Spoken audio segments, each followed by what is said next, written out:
Merci infiniment, Felwine. C'est comme si tu avais parlé avec ma mère avant de, de me présenter. Et merci à Bénédicte et à Felwine d'avoir organisé ceci et de m'avoir fait l'honneur de me donner la parole pour apporter ma contribution à cette réflexion sur l'avenir des musées.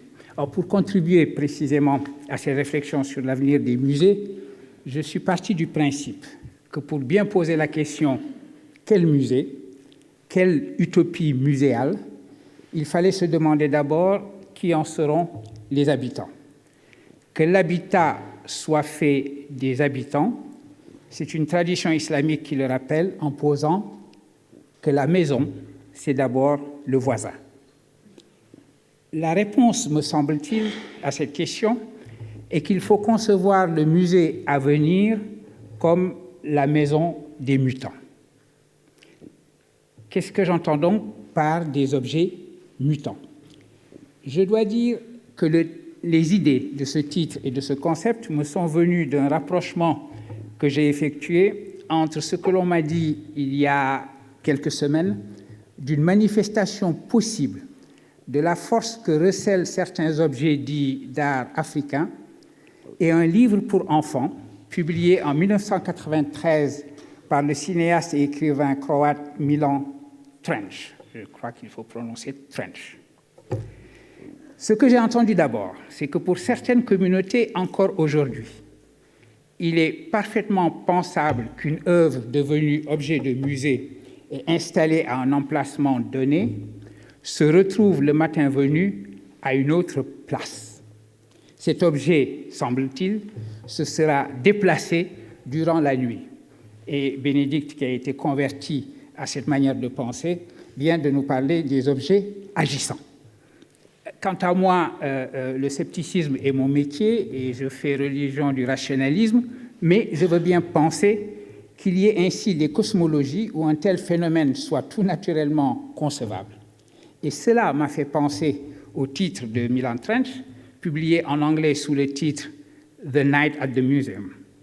Ce titre est surtout célèbre aujourd'hui par la trilogie de films fantastiques et comiques auxquels le livre a donné lieu entre 2006 et 2014, des films portés par le talent d'acteurs comme Ben Stiller et Robin Williams.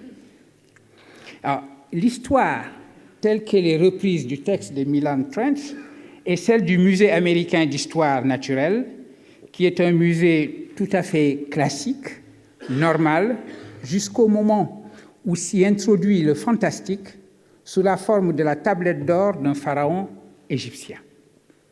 Alors le musée se met tout simplement à vivre. Tous les objets qu'il abrite et offre au regard des visiteurs aux heures d'ouverture s'animent la nuit et entrent dans une sarabande invraisemblable. D'un mot, l'énergie qui est la tablette pharaonique s'avère force vitale qui manifeste que rien n'est inerte, qu'il n'y a jamais un degré zéro de vie dans les personnages de cire ou des personnages figurant en peinture, ainsi bien sûr que dans les restes animaux que l'on trouve dans un muséum d'histoire naturelle. On notera, dans ce qui est plus qu'une simple farce, les éléments mythiques que sont, premièrement, la revivification qui s'accomplit par la civilisation mère de bien des spiritualités qu'est l'Égypte pharaonique. Deuxièmement, le fait que, comme dans les récits de vampires, les objets du musée se révèlent des êtres de la nuit pour qui la lumière du jour est létale, puisqu'elle les transforme en poussière. La poussière ou la cendre signifiant la dissolution ultime, la disparition irrémédiable du principe vital qui tient ensemble et réunit les éléments en un organisme. Troisièmement, on notera enfin la signification de cette opposition entre le jour où les seuls vivants sont les visiteurs humains du musée et la nuit où la vie est celle des habitants du musée. Ce que cette opposition nous dit, c'est que lorsque ces objets sont offerts à la contemplation qui suppose la lumière, ils sont pétrifiés, ils sont tenus immobiles sous le regard. Ils sont dans la subjugation en donnant à ce mot toute sa force étymologique. Le regard, on le sait, est le symbole même d'une approche de la réalité qui fige et sépare pour connaître. Vous ne pouvez pas connaître le mouvement ou penser le temps si vous ne commencez pas par les immobiliser, les pétrifier, transformant ainsi le mouvement en une juxtaposition d'immobilité et le temps en une série de moments. C'est notre intelligence analytique, comme l'appelle Bergson, ou encore ce que Senghor appelle, lui, d'une expression heureuse parce que poétique, notre raison œil, qui procède ainsi. Le regard de la gorgone, le regard qui pétrifie, c'est le sens même de l'approche analytique de la réalité dont notre langage est l'enfant. Alors, changer d'approche, changer de paradigme, c'est changer de sens, à la fois sens comme signification et sens comme l'un de mes 5 sens.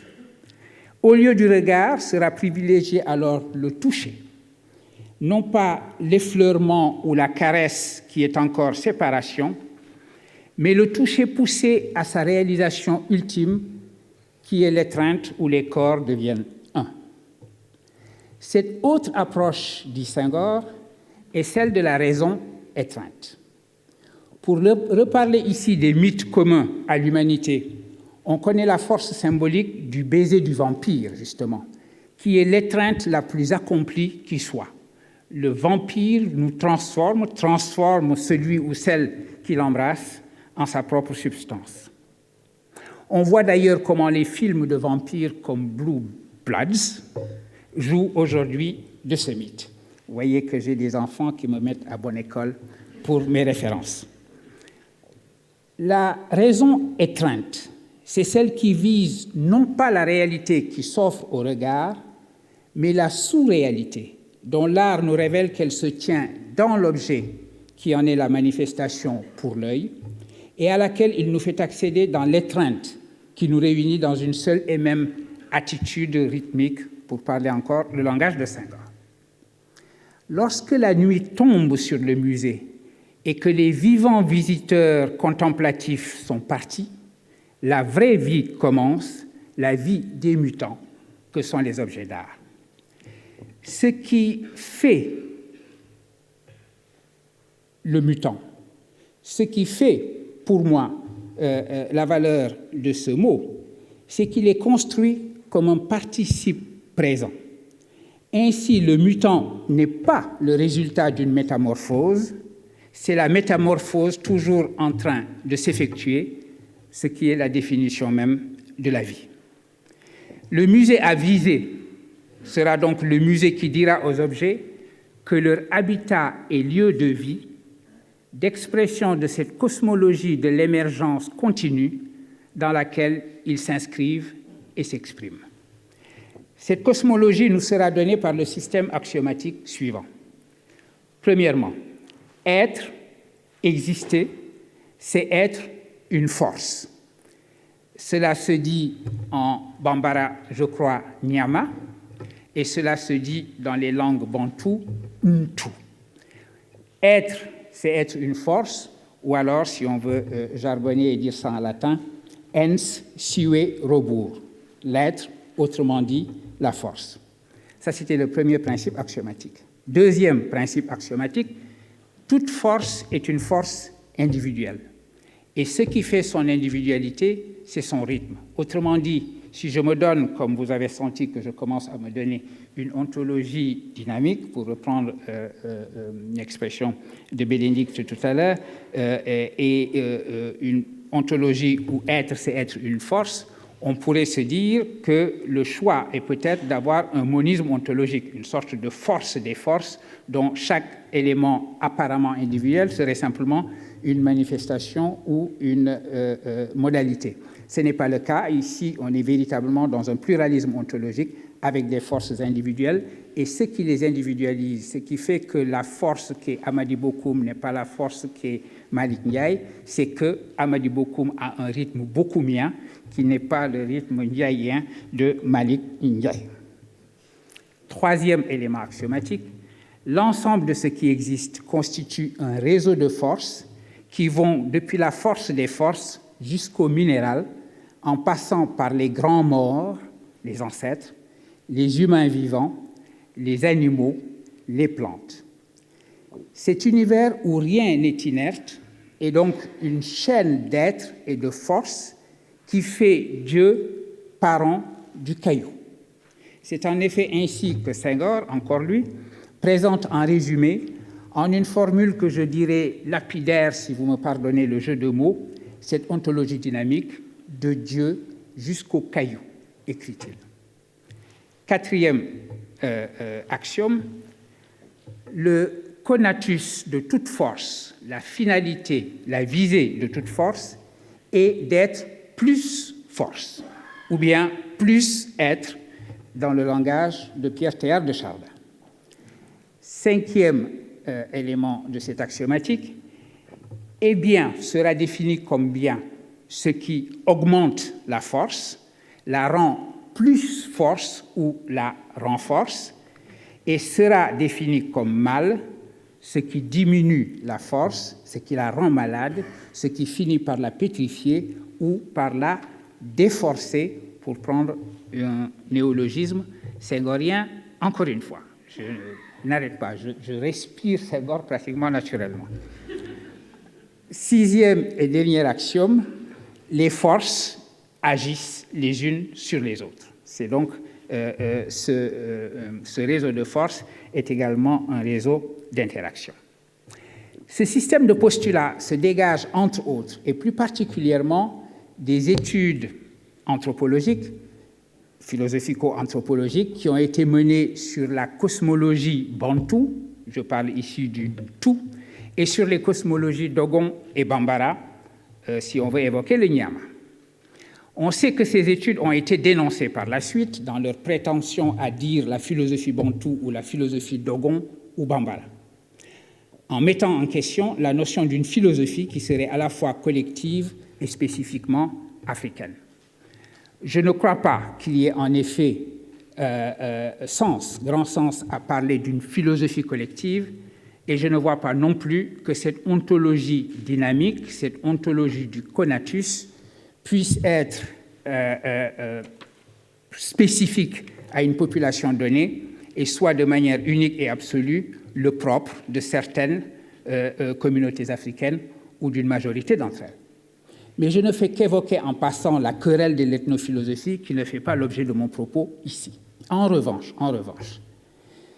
de ce système de postulats, je constaterai qu'il a été, d'une manière qui est, ma foi, tout à fait heureuse, mis au service de l'intelligence et de l'éclairage du langage des arts d'Afrique, proposé par le Ghanéen William Emmanuel Abraham dans The Mind of Africa, publié en 1962, ou par le Sénégalais Léopold Sédar Senghor, pour penser d'une part l'inscription des œuvres produites dans les cosmogonies où elles sont nées et qu'elles manifestent, et d'autre part ce que ces œuvres disent en elles-mêmes dans le langage des formes dont elles sont constituées. En Afrique, dit Senghor, il n'y a pas d'art pour l'art. En ce sens, l'art y est toujours fonctionnel et collectif depuis le début du processus de la création. Notons qu'il a généralement raison, à condition de parler le langage d'une approche comparative et non pas le sien qui est bien trop souvent inutilement essentialiste. La restriction que j'introduis en disant « généralement » vise les arts figuratifs et même, dirais-je. Dire que la création des objets et des performances que nous appelons art est portée par la collectivité, même si elle est l'œuvre d'un ou d'une personnalité, et aujourd'hui d'ailleurs on est sorti de ce climat où on considère que les créations en Afrique sont forcément, naturellement, essentiellement anonymes pour chercher parfois des auteurs, des écoles, etc. etc. Donc dire cela, c'est indiquer l'inscription de l'œuvre dans ce que j'ai appelé une cosmologie de l'émergence, pour exprimer l'idée d'une cosmologie qui vise toujours une plus grande abondance de vie. Et c'est précisément d'une telle visée que participe l'œuvre. Dire donc que l'objet mutant tire son sens de cette cosmologie, c'est comprendre qu'il récapitule en quelque sorte en lui le flux créateur. C'est ainsi que l'acte créateur dont naissent les objets s'identifie à une remontée des forces inférieures qui fleurissent alors en une lumière de l'esprit. Pour exprimer cela, Senghor, on le sait, a des vers d'une saisissante beauté sur la figure générale d'une danseuse chez qui les mouvements frénétiques du corps n'enlèvent rien à la sérénité et à l'imperturbable l'imperturbable calme du visage. En quelque sorte, le visage lui-même demeure imperturbable alors qu'en dessous, les forces inférieures que sont les membres s'agitent frénétiquement. Quant au visage, lui, il reste comme un masque, tel qu'en lui-même l'éternité l'a sculpté. Mouvement donc de spiritualisation et poétique de stylisation se conjuguent harmonieusement pour converger dans la traduction en langage plastique de la force de vivre ou de l'élan vital. Il est dit par certains que cette cosmogonie de l'émergence et la signification qu'elle donne aux œuvres d'art a aujourd'hui disparu. C'est un discours que l'on entend de la part de ceux qui opposent au principe même de la restitution des objets d'art africains et des conclusions de Bénédicte Savoy et de Felwine Sarr sur ce sujet, que ce retour n'a pas de sens, la rupture étant désormais définitivement consommée par la migration même des objets vers les mondes euraméricains, mais aussi par l'effacement des terroirs causé par l'iconoclasme caractéristique des religions monothéistes.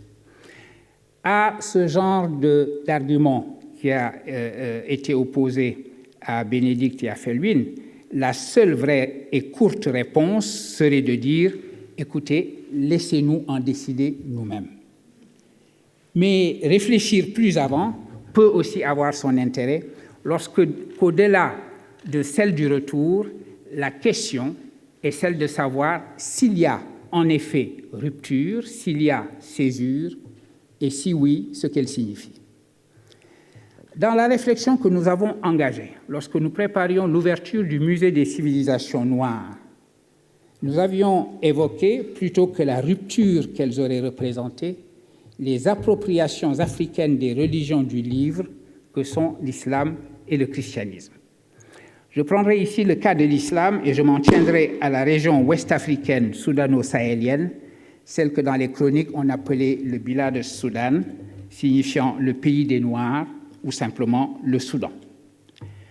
Dans son livre de 1615, connu sous le titre de « Réponse à propos de l'esclavage », où il s'insurge contre la traite qui reposait sur l'ignoble équation noir égale esclave, Ahmad Baba al-Timbukti rappelle que l'islam ne fut pas, dans l'Ouest africain, le résultat de quelque imposition ou de quelque conquête extérieure que ce soit, contrairement à une idée répétée, donc reçue. Dire ainsi que l'islam en Afrique de l'Ouest n'était ni le résultat d'une conquête, ni celui d'une contrainte imposée, impliquait aussi que l'adoption de la religion n'était pas la perte ou le remplacement violent d'une identité en conséquence de la destruction totale de la cosmologie dans laquelle elle était définie. Elle était, au contraire, création ou recréation continue de celle-ci et sa traduction dans le langage de la cosmologie coranique. Le design islamique est devenu un élément important des arts de l'Afrique de l'Ouest. La poésie religieuse a bien sûr été développée et l'écriture arabe est également devenue un motif artistique, incorporant différents matériaux, les étuis en cuir, les tuniques, etc. L'apport de la civilisation islamique est ainsi éminemment visible, surtout dans l'urbanisme et dans l'architecture. Parlant d'architecture islamique, le discours, encore une fois, reçu d'une conquête par le Nord est manifeste dans l'idée, elle aussi reçue, de longue date, selon laquelle le Soudan aurait accueilli, à partir du Maghreb, le modèle de ces mosquées. Le rôle de passeur aurait même été joué par un homme, Abu Ishaq al-Sahili. Ce poète, qui est né autour de 1290 à Grenade et qui est mort en 1346 à Tombouctou, aurait accompagné le Mansa Moussa à son retour du célèbre pèlerinage à la Mecque de 1324 et aurait été commandité par lui en tant qu'architecte officiel de l'Empire. Il se racontait donc qu'il avait créé le style dont le modèle le plus connu est la grande mosquée de Tombouctou, connue sous le nom de Djingaraber. Les chercheurs s'accordent aujourd'hui à dire qu'Abu Ishaq al-Sahili a peut-être joué un rôle, a certainement joué un rôle, mais que l'histoire urbaine de la région et ce que l'on a appelé le style architectural soudanais ont été la création des cultures et des savoir-faire de l'Afrique de l'Ouest. Les mosquées ouest-africaines expriment dans leur architecture même une philosophie du temps et une cosmologie en continuité avec la cosmologie de la force de vivre. Ainsi, construire la maison de Dieu, c'est la faire s'élever comme si elle sortait du limon vivant que sont les rives du fleuve Niger, comme si elle naissait continuellement de la terre sahélienne, recevant comme une miséricorde céleste la pluie ou alors le fleuve, les eaux du fleuve. En un mot, construire une mosquée, c'est donner à l'élan vital la forme qui convient à la maison de Dieu. Un autre aspect de cette philosophie de la poussée vitale est que l'œuvre qu'elle crée ne prétend pas être éternelle. Elle n'est pas une expression de la monumentalité et de la permanence, mais de la mutation continue qui est la vie même. Loin d'essayer de défier le temps et de lui échapper, elle lui appartient, elle s'y loge, elle y vit, rappelant que même si Dieu est l'Éternel, il est également vrai, comme le dit une tradition prophétique, qu'il est le temps. Ainsi, la nécessité de réparer et de soigner de manière continue et périodique est inscrite dans l'édifice lui-même. Les poutres apparentes qui sortent de ces murs, ou à tout le moins des murs du minaret, en banco, ont une fonction décorative, mais sont aussi une sorte d'échafaudage permanent qui facilite les réparations périodiques et le replâtrage. La réparation, comme dirait mon ami Kader Achia, la revivification périodique et la renaissance continue sont donc inscrites dans l'œuvre et dans l'édifice même. Le style soudanais en architecture islamique aussi est l'expression d'une ontologie dynamique, d'une cosmologie de l'émergence continue. S'il est certainement vrai que des explosions de zèle religieux et fanatique et d'iconoclasme ont parfois conduit à la destruction de masques et d'autres témoignages de rituels considérés comme païens, il est également vrai que la désintégration de la cosmologie ne s'est pas produite. La cosmologie de la force vitale n'a pas seulement survécu à l'islamisation, elle l'a intégrée. Que l'on prenne une figure abstraite en terre cuite, une terracotta, ou bien que l'on considère une peinture à l'huile, comme celle intitulée « Paysage de Tombouctou », représentant des escaliers menant à un minaret, ou qu'on prenne encore une figure en terre cuite à genoux.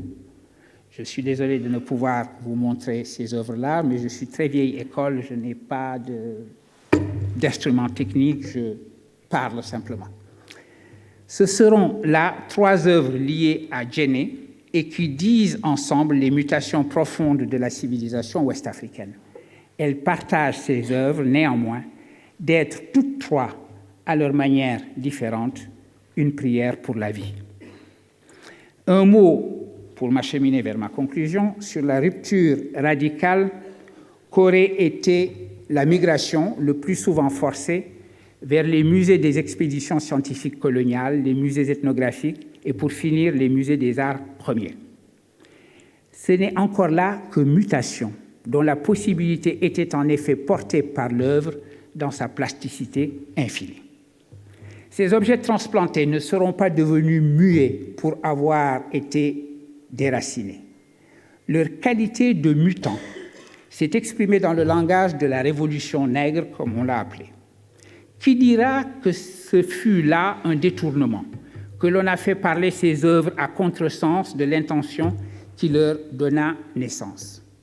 Parler à ce propos de primitivisme, c'est simplement les rendre inertes en faisant la création d'Européens eux-mêmes lassés de leur monde ancien et qui se seraient cherchés dans un primitif qui était de part en part leur propre invention.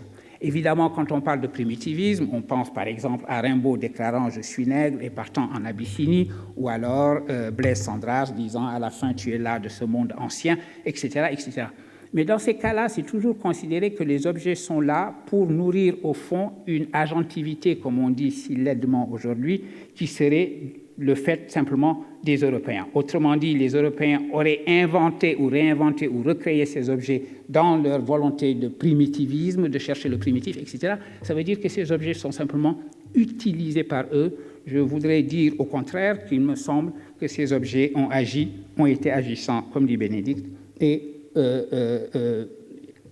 l'ont été comme mutants et ont trouvé et tracé d'eux-mêmes leur chemin dans une modernité qu'ils ont contribué à créer. Si donc les choses que nous appelons objets d'art africains sont ces mutants qui ne tiennent pas en place et qui sont toujours excessifs, surtout la nuit, comment traduire cela en une configuration muséale? Le principe sera de se mettre à leur diapason et de servir leur vie de mutants. À ontologie dynamique, donc, musée dynamique. Et on comprend pourquoi le grand musée du Festival mondial des arts nègres s'est appelé ainsi. Le principe sera alors que le musée africain soit la reproduction de la cosmologie émergente où les objets auront vie, nocturne, mais diurne également. Que toute chose dans le musée signifie que l'on a affaire à des mutants qui remettent en question la séparation même du dedans et du dehors, du vivant et de l'inerte. Les écomusées, je crois, reposent sur ce principe. Mais même les grands musées de la capitale, de la ville moderne et de la déterritorialisation qu'elle produit continuellement peuvent s'efforcer de mettre en œuvre le même principe. Sur ce point, j'évoquerai pour finir deux exemples.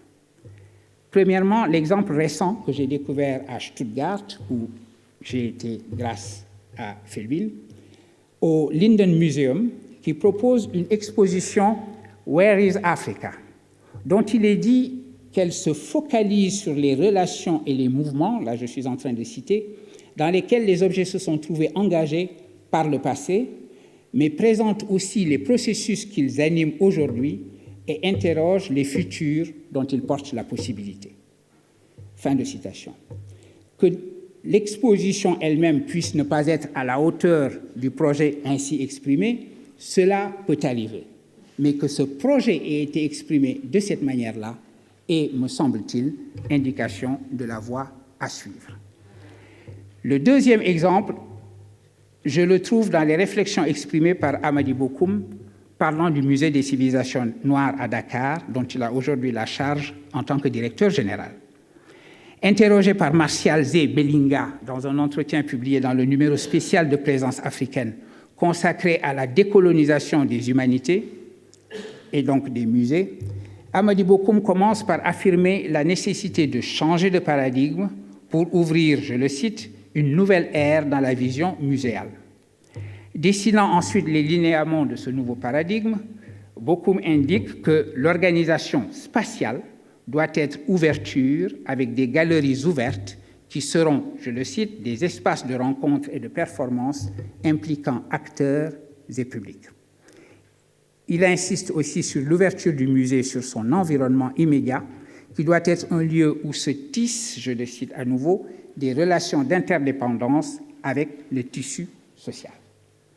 Ainsi, l'imposant musée de la capitale, on a fait chinois, ne rompra-t-il pas avec la mobilité la mutabilité de l'écomusée du village, mais lui fera écho selon ses modalités propres. C'est ainsi, dit Amady Bokoum, que la case à impluvium du royaume de Bandial en Casamance, ou le Pench, l'agora des cultures Wolof, se retrouve dans l'architecture intérieure du musée, ouvrant de l'intérieur en quelque sorte l'imposant édifice qui rappelle le Grand Zimbabwe. Je veux dire tout mon accord, on l'aura compris, avec la vision d'Amady Bokoum, qui s'est exprimée lorsque nous avons travaillé ensemble, avec d'autres amis et collègues, au récit général qui devait donner au musée l'épine dorsale à partir de laquelle proliféreraient des voix et des voix multiples. Ce récit devait reposer sur la notion que l'Afrique n'était pas seulement berceau de l'humanité, selon l'expression consacrée, mais tout autant et tout aussi bien création continue d'humanité. En effet, et pour jargonner, ex Africa, semper aliquid novi. Je vous remercie infiniment.